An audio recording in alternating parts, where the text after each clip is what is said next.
है? शिक्षा इंसान को, हमारे अंदर ज्ञान है, लेकिन सही गलत की पहचान जो कराता है वो विवेक है। विवेक को जागृत करने के लिए हमें शिक्षा की आवश्यकता होती है।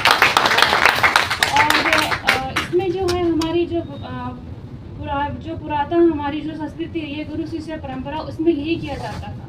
बच्चे के अंदर जो है वैचारिक शिक्षा को इस तरीके से उनके अंदर विकसित किया जाता था कि वो सही गलत की पहचान कर सकें, उनके अंदर एक नेतृत्व हो। अब जैसे एग्जांपल आप ले लीजिए, जैसे कृष्ण भगवान है ना, और पांडवास हैं, जो इन सब की जो मतलब उनको इस तरीके से तैयार किया गया था कि उनकी अभी तक जो हम उनकी कहानियाँ पढ़ते हैं, अभी तक उनसे जो हम प्रेरणा लेते हैं, अभी ले रहे हैं और आगे भी लेते आते रहेंगे।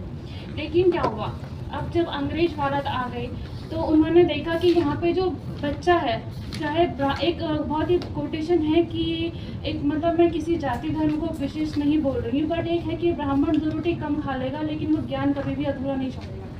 ये बहुत बड़ा कोटेशन है। तो यहाँ पे क्या था, जो रेशियो था उसमें ये था कि ब्राह्मण को जो है सबसे ऊपर रखा गया था।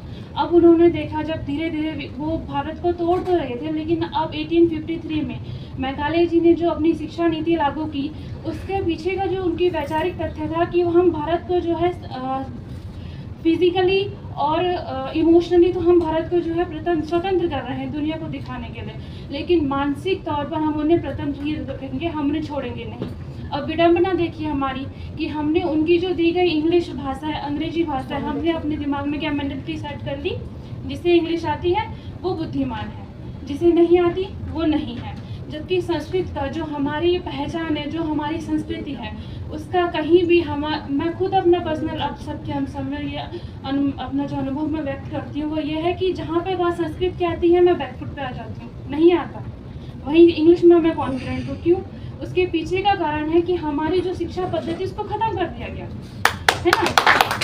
और दूसरा जो है हमारी जो चारित्रिक विशेषताएँ हैं, जैसे कि अभी क्या हुआ कि अगर हम चल रहे हैं, डिसिप्लिन नहीं है बच्चों के अंदर।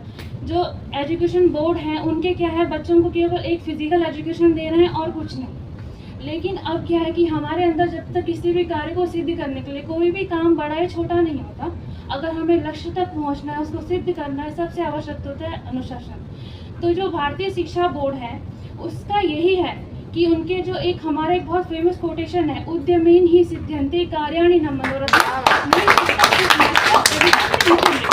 अर्थात उद्यम करने से ही हमारे कार्य की प्राप्ति होती है। हमें जिस प्रकार एग्जाम्पल दिया गया है कि जिससे शेर है, जब तक वो सोया है स्वयं मृग उसके मुंह में प्रवेश नहीं करेगा, उसको उसके लिए परिश्रम करना होता है। अब क्या है कि जो हमारी इस टाइम पे जो भारतीय शिक्षा बोर्ड है उसकी मेन वो एक गवर्नमेंट बोर्ड है, जिसके कि संचालन की जो व्यवस्था है वो पतंजलि को सौंपी गई है।